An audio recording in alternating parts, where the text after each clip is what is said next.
Energetic little stars 143 ఛానల్కి స్వాగతం.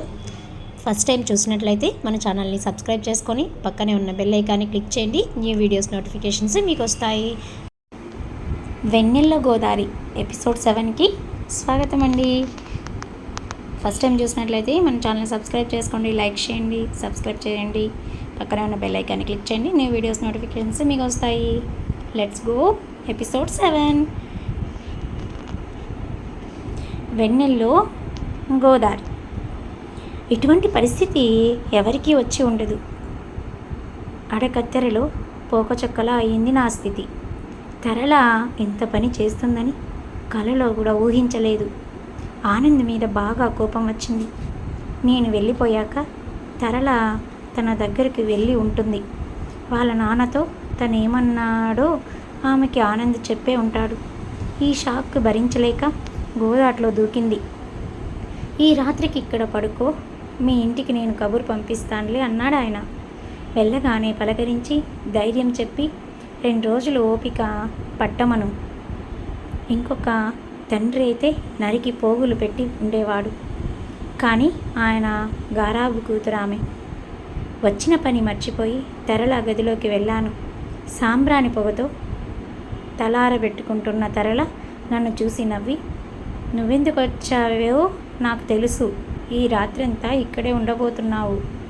ఆత్మహత్య మహాపాతకమని నాకు ఉద్బోధించబోతున్నావు. మా నాన్న కొట్టబోయే బోరుకి నువ్వు వక్తాలా తీసుకోబోతున్నావు, అవునా అంది. ఇంకేం మాట్లాడను. వాళ్ళమ్మ కూతుర్ని తిడుతుంది. నేను అరగంట కూర్చొని వచ్చేసాను. ఆ పరిస్థితిలో నేను చెప్పాలనుకునేది ఎలా చెప్పను? అందుకే ఆ విషయం ప్రస్తావించకుండా ఇంటికి వచ్చేసాను. అలా కాకుండా ఆ రాత్రి తనకంతా చెప్పేసి ఉంటే ఈ కథ ఇంకో మలుపు తిరిగి ఉండేదేమో. ఆ రాత్రి నాకు శివరాత్రి అయింది.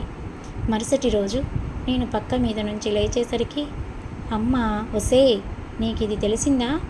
రాత్రి తరళ గోదావరిలో దూకిందంట అంది. పల్లెంతా ఈ వార్త గుప్పుమన్నదని నాకప్పుడే తెలిసింది.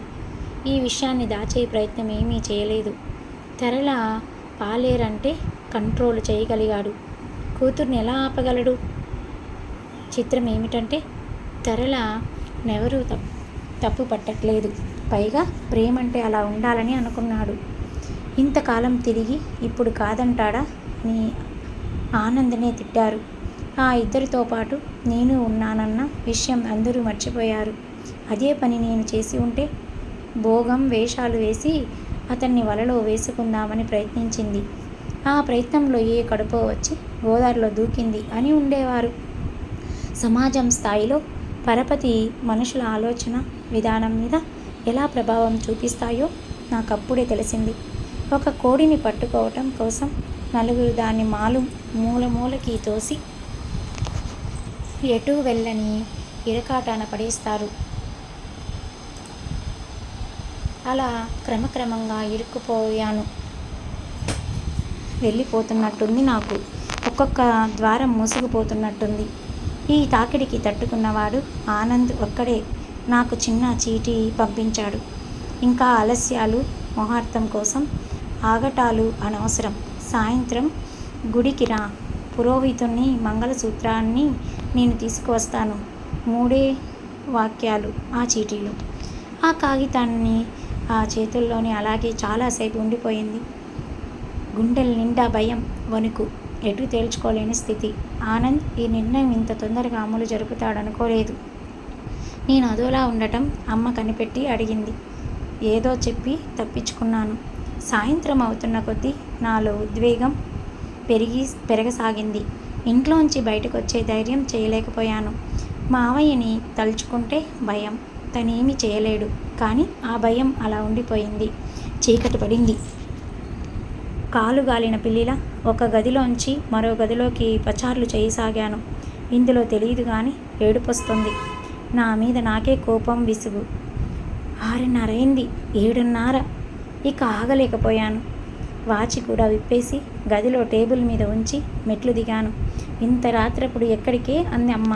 తరళ వాళ్ళింటికి సమాధానం ఇచ్చాను. ఆనంద్ కోసం తరళ గోదావరిలో దూకిందని తెలిసిన తర్వాత అమ్మకి నా మీద బాగా నమ్మకం కలిగినట్టుంది. ఏమీ మాట్లాడలేదు. తొందరగా వచ్చేయ్ అని మాత్రం అంది. బయట చల్లగాలి వీస్తుంది. దాదాపు పరిగెత్తుతున్నట్టు గుడిని చేరుకున్నాను. ఇంట్లో ఉన్నంతసేపు వెళ్ళాలా వద్దా అని ఉన్న ఆరాటం ఇంట్లో నుంచి బయటపడగానే ఆతృతగా మారి నన్ను పరుగులు తీయించింది. 15 నిమిషాల్లో గుడిని చేరుకున్నాను. ఊరికి దూరంగా ఉన్న గుడి అది. నిర్మానుష్యంగా ఉంది. ఒక్క పూజారి మాత్రమే ఉన్నాడు. అంత దూరం నుంచి వచ్చిన నన్ను చూసి కలిగిన ఆశ్చర్యం అతడి మొహంలో ప్రస్ఫుటంగా కనిపించింది. ఏమ్మా ఇలా వచ్చావు అని అడిగాడు. ఆ ఒక్క ప్రశ్నలో నాకు సమస్తమంతా అర్థమైంది. ఆనంద్ పెళ్ళి సరంజామతో మనుషులతో అక్కడికి వచ్చి ఉంటే పూజారి ఆ ప్రశ్న అడిగి ఉండేవాడు కాదు. అంటే ఆనంద్ రాలేదు. ఇప్పుడు ఆనందరావు చెప్పిన కథ. మరి ఆనంద్ ఏం చెప్పాడో ఏంటో విందామా మరి. తరళ వ్యవహారం నాకు తలనొప్పిగా పరిగణించింది. ఆ అమ్మాయిది పొగరో మూర్ఖత్వమో నాకు అర్థం కాలేదు. తరళ గోదావరిలో దూకినప్పటి నుంచి ఆ గ్రామంలో నా పరిస్థితి మీరు ఊహించవలసిందే కానీ చెప్పాలని కాదు. నేను కాదన్నానని, అందువల్ల తరళ ఆత్మహత్య చేసుకోబోయిందని మాట్లాడుకుంటే ఆ రూమర్లు వ్యాప్తి చేయటంతో ప్రజలకు ఆనందం కాదు, అది అంతగా జీర్ణం కానీ వాస్తవమైపోయింది. అందువల్ల మా అమాయక లౌకిక గ్రామ ప్రజలందరికీ కన్వీనియంట్గా అర్థమై చెప్పుకోవడానికి వీలుగా ఆసక్తి కలగొలిపేలా ఉండే వార్తని ప్రచారం చేయడంలో నిమగ్నమై ఉన్నారు. ఆ వార్త ప్రకారం నాకు తరళకి మధ్య ఎన్నాళ్ళ నుంచో గ్రంథం నడుస్తూ ఉంది. ఆమెకిప్పుడు 3వ నెల. ఆమె తండ్రి లక్షాధికారి కాబట్టి సహజంగానే ఈ వివాహానికి ఒప్పుకోలేదు. అందువల్ల ఆ అమ్మాయి గోదావరిలో దూకింది.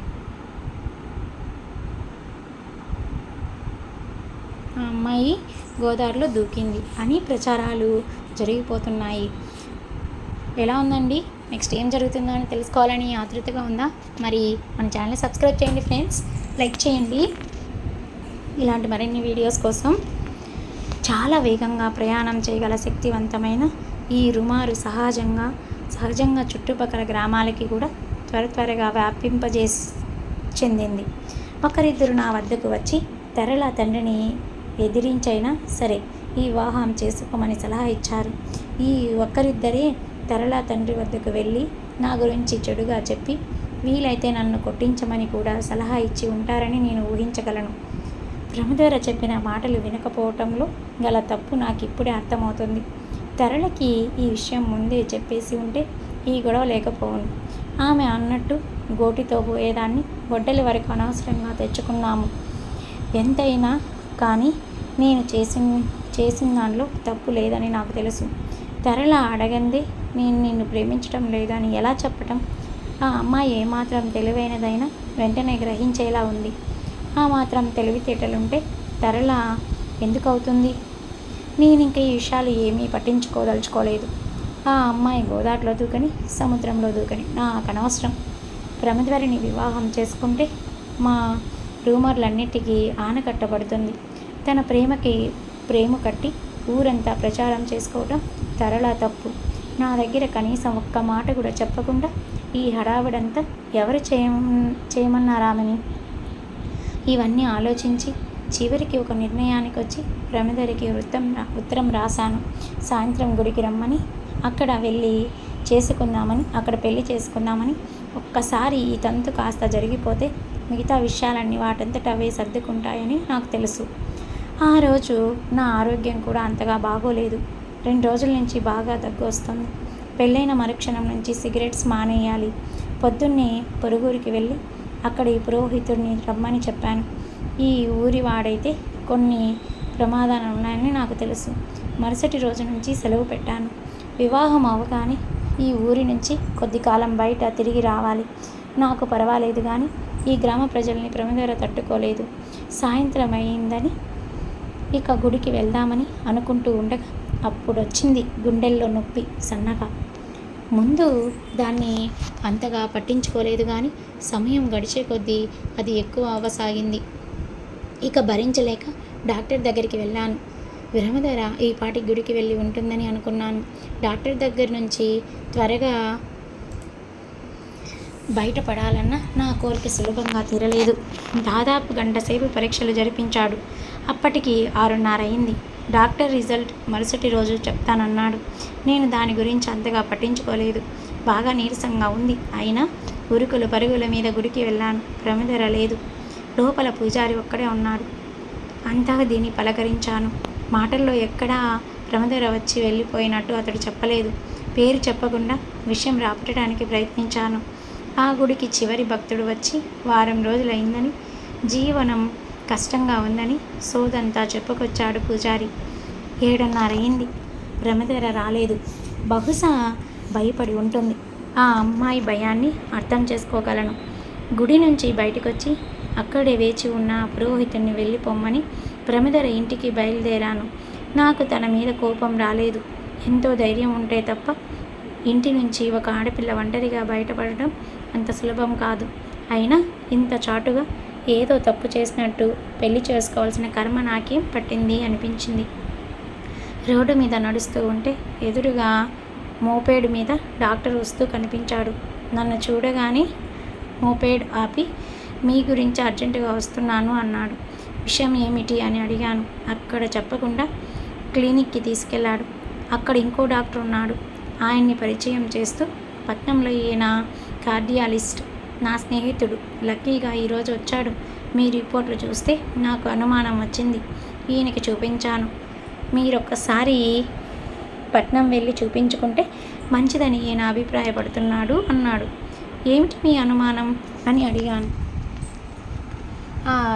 ఆ కార్డియాలజిస్ట్ ఇబ్బందిగా చూస్తూ, పరీక్షలైన తర్వాత ఒక నిర్ణయానికి రావటం మంచిది అన్నాడు. విషయాన్ని నేను అర్థం చేసుకోగలను, చెప్పండి అన్నాను. గుండెకి చిన్న రంధ్రం ఏర్పడిందేమో అని అనుమానంగా ఉంది అన్నాడు. తేలిక భాషలో నాకు అర్థమయ్యేలా చెప్పడానికి ప్రయత్నిస్తూ, ఈ పల్లెటూళ్ళలో అలా చెప్తే గానీ అర్థం కాదని అనుకుని ఉంటాడాయన. కానీ నేను సైన్స్ చదువుకున్నాను. కార్డియల్ డిజార్ట్ గురించి అర్థం చేసుకోగలను. నా కళ్ళ కింద భూమి కదులుతున్నట్టు అనిపించింది. ఆ గదిలో వస్తువులు గిర్రున తిరుగుతున్నట్టు కనిపించాయి. చిన్న ఆపరేషన్తో తగ్గిపోతుంది, పర్వాలేదు అంటున్నాడు డాక్టర్. రాదని నాకు తెలుసు. ఆ రాత్రి నాకు నిద్ర పట్టలేదు. డాక్టర్లు పూర్తిగా చెప్పకపోయినా నాకు తెలుసు. మరణం అతి సమీపంలో ఉంది. చేతులు చాచి పొంచి ఉంది. నాకు భయం వేయటం లేదు. ఎవరైనా ఆ మృత్యు ఒడిలోకి చివరకు చేరుకోవాల్సిందే. నా ఆలోచనలన్నీ ప్రమిదల చుట్టూనే తిరుగుతున్నాయి. పాపం ఆ అమ్మాయి జీవితాన్ని నేనే నాశనం చేశాను. ఆశలు పెంచి చివరిలో త్రుంచి వేశాను. ఒకందుకు నాకు సంతోషంగా ఉంది. ప్రేమ పేరిట మేము తొందరపడలేదు. ఆమె మలినం కాలేదు. ఇప్పుడు నేను చేయవలసింది ఒకటే, జరిగిన వాస్తవం ఆమెకు జీర్ణమయ్యేలా నచ్చచెప్పటం. ఆమె నా నుంచి మరొకరితో వివాహానికి ఒప్పించటం. ఇది కష్టమైన పనైనా అసాధ్యమైనది కాదు. సో మరి ఆయన ఎలా బతుకున్నాడు ఏంటి, అతనికి పిల్లలు ఎలా పుట్టారు తెలుసుకోవాలనుందా? మరైతే లైక్ చేయండి, సబ్స్క్రైబ్ చేయండి, పక్కనే ఉన్న బెల్ ఐకాన్ని క్లిక్ చేయండి. మీకు మరిన్ని న్యూ వీడియోస్ నోటిఫికేషన్స్ మీకు వస్తాయి. ప్లేలిస్ట్లో మరిన్ని మంచి మంచి నవలలు కూడా అవైలబుల్లో ఉన్నాయి. ప్రమిదర ఇంటి పరిస్థితులు నాకు తెలుసు. ఆమె చుట్టూ రాబందులు కాచుకొని ఉన్నాయి. వాటి నుంచి ఆమెను తప్పించి ఒక ఇంటి దాన్ని చేస్తే మరణం ముందు నా జీవితానికి ఒక సార్థకత లభిస్తుంది. ఆ తర్వాత కొంచెం సేపటికి ఆమెను కలుసుకున్నాను. డాక్టర్లు చెప్పిన ఆమెకి వివరించాను. 2 చేతులు ఒళ్ళో పెట్టుకొని తల వంచుకొని కూర్చొని నేను చెప్పిందంతా మౌనంగా నిశ్శబ్దంగా వింది. ఆమె మొహంలో మారే భావాల్ని ఆ మసక నీడల మధ్య నేను గమనించలేకపోయాను. అంతా విన్నాక కూడా ఆమె మౌనంగానే ఉండిపోయింది. ఆ నిశ్శబ్దాన్ని చీలుస్తూ అన్నాను, ప్రమిదర, నేను కోరేది ఒకటే, నువ్వు ఎవరినైనా వివాహం చేసుకో. ఆమె చిన్న స్వరంతో, చేసుకుంటాను, ఎవరినో కాదు మిమ్మల్నే అంది. నాకు ఆమె చెప్తున్నది అర్థం కాక ఏమిటి అన్నాను. ఆమె తిరిగి ఆ మాటలనే చెప్పింది. నేను ఎన్నో దినాలు బ్రతకను ప్రమిదర. నేను అంతే. నువ్వేం మాట్లాడుతున్నావో అర్థమవుతుందా నీకు? ఆమె తలెత్తి అన్నది. నా ప్రేమ లైలా పార్వతీలంత గొప్పది కాకపోవచ్చు, కానీ మీరు లేని లోకంలో నేను ఉండను. చాలా చిన్న పిల్లల తెలిసి తెలియని వయసులో సినిమాలు చూసి మాట్లాడే ఆడపిల్లలా మాట్లాడుతున్నావు నువ్వు. మీరేమైనా అనుకోండి, నా నిర్ణయం మారదు. కొంచెం ప్రాక్టికల్గా ఆలోచించే చెప్తున్నాను.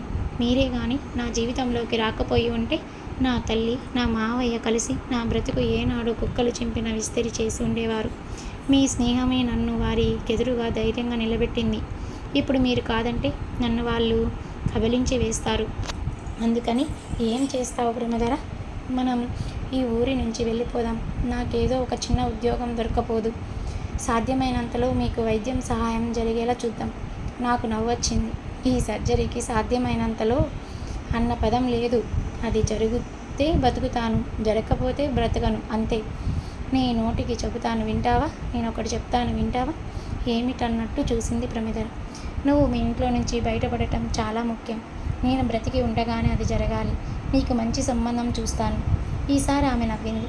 ఆమె వివాహం జరగటం నా సర్జరీకి ధనం సమకూర్చగలనంత కష్టసాధ్యమని ఆమె నవ్వుకి అర్థం కాబోలు. నాకు ప్రపంచం మీద కసిగా ఉంది. మరణం గురించిన వార్త వల్ల వచ్చిన కసి కాదు అది. ఒక మంచి అమ్మాయి చదువుకున్నది, తన కుల వృత్తిలో నుంచి బయటపడి గృహిణిగా మారడానికి ఇన్ని అడ్డంకుల అన్న బాధ వల్ల వచ్చిన కసి అది. ప్రతిదానికి డబ్బు కావాలి. ఆమె వివాహానికి, నా జబ్బు నయం కావటానికి అన్నిటికీ డబ్బే ప్రధానం. ఆమె సమస్యని నేను తీర్చలేను. నా సమస్య ఆమె తీర్చలేదు. ప్రేమ ఎంతో గొప్పదని, ఎన్నో పరీక్షలకు అది నిలుస్తుందని చరిత్రకారులు నిరూపించారు. అది ఎంత అవాస్తవికమో ఇప్పుడు అర్థమవుతుంది. నేను ఒక విషయం అడుగుతాను, చెబుతారా? ఏమిటి ప్రమధర? మనం అనుకున్నట్టుగానే సరిగ్గా సమయానికి ఆ గుళ్ళో కలుసుకున్నామనుకోండి, మన వివాహం జరిగిపోయి ఉండేది. ఆ తర్వాత మనకి ఈ విషయం తెలిసి ఉండేది. అవునా? అవును. అయితే ఇప్పుడు అదే జరిగిందనుకుందాం. మనం పెళ్లి చేసుకుందాం. మన వివాహం జరగటం దేవుడికి ఇష్టం లేకే నిన్ను గుడికి ఆలస్యంగా రప్పించాడేమో. ఆమె ఏదో అనబోతూ ఉంటే ఆపు చేసి, ఇంకా ఈ వాదనలన్నీ అనవసరం ప్రమధర. జరిగిందేదో మన మంచికే జరిగిందనుకుందాం. ప్రేమించటం దైవత్వం అయితే అవ్వచ్చుమేమో కానీ మరణించే ముందు వివాహం ఆ ప్రేమకు పరాకాష్ట అనుకోవడం మూర్ఖత్వం. నాకున్న ఈ కొద్ది జీవితకాలంలో నేను నీ జీవితానికి ఏం చేయగలనా అన్నది ఆలోచించుకొని అన్నాను దృఢంగా. ఆమె లేచి నిలబడి అంతే స్థిరమైన కంఠంతో, నేను చెప్పేది మీరు కూడా వినండి. నా ప్రేమ మీద మీకు మొదటి నుంచి అంతా పెద్ద నమ్మకం లేనట్టుంది. మిమ్మల్ని తప్ప ఇంకెవరిని నేను చేసుకోను. ముల్లోకాలు ఏకమైనా సరే అంది. అదే మూర్ఖత్వం అంటే. మీరు దానికి ఏదైనా పెట్టుకోండి అని అక్కడి నుంచి వెళ్ళిపోయింది. నేను ఒక్కడిని మిగిలాను చీకట్లో. గది నిశ్శబ్దంగా ఉంది. ఎంతసేపు అలా కూర్చొని ఉన్నానో తెలీదు. గుమ్మం దగ్గర అలికిడైతే తలెత్తి చూశాను. తరళ తండ్రి. ఏమిటి అలా చీకట్లో కూర్చున్నావు? లైట్ వేస్తూ అడిగాడు. నేను సమాధానం చెప్పలేదు. ఆయన ఆ సమయంలో రావటం చాలా ఆశ్చర్యంగా ఉంది. ఆయన నా సమాధానం కోసం వేచి చూడకుండా తరళ గోదాట్లో దూకినప్పటి నుంచి ఈ ఊర్లో తలెత్తుకు తిరగలేకపోతున్నాను. ఆ విషయం నీకు తెలిసే ఉంటుంది అన్నాడు ఉపోద్ఘాతంగా. ఆయన ఈ ఊరిలో ఎలా తిరుగుతున్నాడో నేను చూడలేదు కాబట్టి దానికి కూడా సమాధానం చెప్పలేదు. ఈ వివాహం ఎలా చేయాలా అని నేను మదనపడుతూ వచ్చాను. నా కూతురు అడిగిన దానికి నేనెప్పుడు కాదనలేదు ఇంతవరకు. ఇదంతా మీరు ఇదివరకు ఒక్కసారి చెప్పారు నాకు. చెప్పాను కానీ అప్పుడు నా అవసరం కోసం చెప్పాను. ఇప్పుడు నీ కోసం చెప్తున్నాను. నా కోసమా? ఏమిటది? ఇప్పుడే డాక్టర్ చెప్పాడు నీ గుండె జబ్బు సంగతి. మై గాడ్, ఎంత వేగంగా పాకిపోతుంది ఈ సంగతి. చూసారా ఎంత అదృష్టవంతులో మీరు. తొందరపడి ఈ వివాహం జరిగి ఉంటే పసుపు కుంకుమలకు దూరమైన కూతుర్ని నట్టింట్లో జీవితాంతం చూస్తూ గడపవలసి వచ్చేది అన్నాను. ఎలా ఉందండి? నెక్స్ట్ వినాలని ఉందా? వినాలని ఉంటే మరి మన ఛానల్ని సబ్స్క్రైబ్ చేయండి. పక్కనే ఉన్న బెల్ ఐకాన్ని క్లిక్ చేయండి. ఇలాంటి మరిన్ని వీడియోస్ కోసం పక్కనే ఉన్న బెల్ ఐకాన్ని క్లిక్ చేయండి. ఆయన నవ్వాడు. ఆయన ఎందుకు నవ్వుతున్నాడో నాకు అర్థం కాలేదు. ఆయన అన్నాడు, ఇప్పుడు నా పరిస్థితి అంతకన్నా గొప్పగా ఏమీ లేదు ఆనంద్. తరళ నిన్ను తప్ప ఎవరిని చేసుకోనని పట్టుబడుతుంది. నా సంగతి తెలిసాక కూడానా? విస్మయంగా అడిగాను. తెలుసా కాకు. నా నోట మాట రాలేదు. తెల్లబోయి కన్ను ఆర్పకుండా చూస్తూ ఉండిపోయాను. ఏం మాట్లాడాలో తోచలేదు. గుండె సరిగ్గా పనిచేయని ఈ మనిషితో గూడు పంచుకోవడానికి తరల ఆ విషయం తెలిసాక కూడా సిద్ధపడుతుంది. ఇది ప్రేమ, మూర్ఖత్వమా, చిన్నతనమా, మంకుపట్ట? ఆ అమ్మాయి కంటే బుద్ధి లేదు. ఈయన విచక్షణ జ్ఞానం ఏమైంది? నా ఉద్దేశం గ్రహించినట్టుగా ఆయన అన్నాడు. మిగతా అమ్మాయిల్ని పెంచినట్టు తలని పెంచలేదు నేను. తను అన్నమాట ఏదైనా సరే దాన్ని కాదంటే ఆ అమ్మాయి బతకదు. చచ్చైనా సరే సాధించి తీరుతుంది. అంతవరకు ఎందుకు? నా విషయమే తీసుకో. ఏ తండ్రైనా ఇలా వస్తాడా? బ్రతుకుతాడో లేదో తెలియని మనిషిని అల్లుడివి కమ్మని ప్రాధాయపడతాడా? ఏం మాట్లాడుతున్నారు మీరు? నా కూతుర్ని చేసుకోమని అడుగుతున్నాను. నీ సర్జరీ విషయం నాకు వదిలిపెట్టు. అమెరికా నుంచి డాక్టర్లను తెప్పిస్తాను. బైపాస్ సర్జరీ అంటే టాన్సిల్స్ ఆపరేషన్ కాదు. డాక్టర్లు అమెరికా నుంచి వచ్చినా ఆఫ్రికా నుంచి వచ్చినా బ్రతికే ఛాన్స్ సగం సగం మాత్రమే. ఆ విషయం నాకు తెలుసు. తెలిసి ఈ రాయబారానికి వచ్చారా? చూస్తూ చూస్తూ ఏ కన్న తండ్రి తన కూతురు విధవరాలు అవ్వటానికి ఒప్పుకోడనుకుంటాడు. ఆ ఛాన్స్ సగం ఉన్నా సరే ఇవన్నీ నేను ఆలోచించలేదనుకున్నావా? దానికి ఎన్ని విధాలా చెప్పి చూశాను, వినటం లేదు. నేను మీ పొజిషన్లో ఉంటే గదిలో పడేసి 4 రోజులు భోజనం పెట్టకుండా ఉండేవాడిని. ఆ గారాబం కాస్త తగ్గిపోయి ఉండేది. నేను నీ పొజిషన్లో ఉంటే ఏం చేసి ఉండేవాడినో తెలుసా అన్నాడు ఆయన. ఏం చేసి ఉండేవారు? మృత్యుముఖంలో ఉన్నవాడిని తెలిసి కూడా పెళ్లి కోసం పట్టుబట్టి అమ్మాయిని చచ్చినా వదులుకొని ఉండేవాడిని కాను. అంతగా ప్రేమించే వాళ్ళు దొరకడం అదృష్టం, అసాధ్యం కూడా. నిజమే అయి ఉండవచ్చు. నాకు మనసులో ఒక్క మూల ఆశ్చర్యం ఉంది. ఆ అమ్మాయిది ఇన్ఫాచ్యుయేషన్ కాకుండా అది ప్రేమ అయి ఉంటే దానికి జోహార్లు. అది నాకు అవసరం లేని అదృష్టమే అయినా ప్రేమించడం మాత్రం అపూర్వం. మీకు నాకన్నా 25 ఏళ్ల వయసు ఎక్కువ ఉండి ఉంటుంది. ఒక ప్రశ్నకి సమాధానం మీ అనుభవంతో చెప్పండి. అడుగు అన్నారు ఆయన. జీవించటం ముఖ్యమా, ఆనందంగా జీవించటం ముఖ్యమా? ఈ ప్రశ్న ఊహించని ఆయన తెల్లబోయాడు. కానీ గొప్ప వ్యాపారవేత్త ఆయన.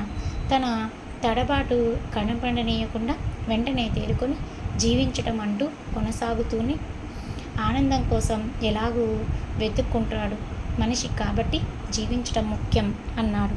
కాబట్టి నేను మీ దగ్గరికి 2 లక్షలు తీసుకొని ఆపరేషన్ చేయించుకొని జీవించటం ప్రారంభించాలి.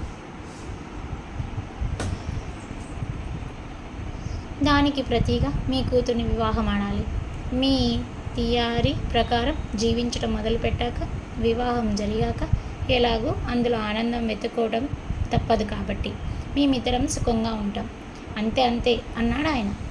నేను మీ దగ్గర 2 లక్షలు తీసుకొని లేదా ఆపరేషన్ అయ్యాక మూటా ముళ్ళు సర్దుకొని వెళ్ళిపోయాననుకోండి, మీ థియరీ అప్పుడు కరెక్టే అవుతుంది కదా అన్నాను. వెళ్ళిపోయాక తీరిగ్గా ఆనందం గురించి వెతుక్కుంటాను. కానీ నీ ఆపరేషన్ వివాహం జరిగాక కదా అయ్యేది అన్నాడు. ఈసారి తెల్లబోవటం నా వంతైంది. ఒకవేళ ఆపరేషన్ టేబుల్ మీద నేను చచ్చిపోతే అని అడిగాను. నా కూతురు విధవరాలవుతుంది. మీరు మహామూర్ఖులై ఉండాలి లేదా పిచ్చి వాళ్ళై ఉండాలి అన్నాను. ఆ మాటలకు ఆయనలో నేను ఊహించని మార్పు కనపడింది. వేదాంతిలా అవును అన్నాడు. తరాల లాంటి కూతురున్న తండ్రికి ఈ 2 అర్హతలు కరెక్ట్గా సరిపోతాయి. నేనేదో అనబోతుంటే ఆయన అడ్డుపడి తని అన్నాడు. లేకపోతే నాలాంటి తండ్రిని ఎక్కడన్నా చూసావా? నా కూతుర్ని వదిలిపెట్టు, లక్షిస్తాను, 2 లక్షలు ఇస్తాననే తండ్రుల్ని చరిత్ర పుస్తకాలలోనూ సినిమాల్లోనూ చూసి ఉంటావు తప్ప నా కూతుర్ని చేసుకో, 2 లక్షలు పెట్టి ఆపరేషన్ చేయిస్తాను అని అడిగే తండ్రిని నన్నొక్కడినే చూసి ఉంటావు. ఇదంతా ప్రారాబ్ధం. ఆయన మాటలో నీలాంటి బికారి దగ్గర వచ్చి నేను ప్రాధాయపడ్డం నా ప్రాబర్థం కాక మీరేమిటి అన్న అర్థం ధ్వనించి ఉండవచ్చు. నేను అన్నది పట్టించుకోలేదు. నాకు ఇంకో ఆలోచన కూడా వచ్చింది.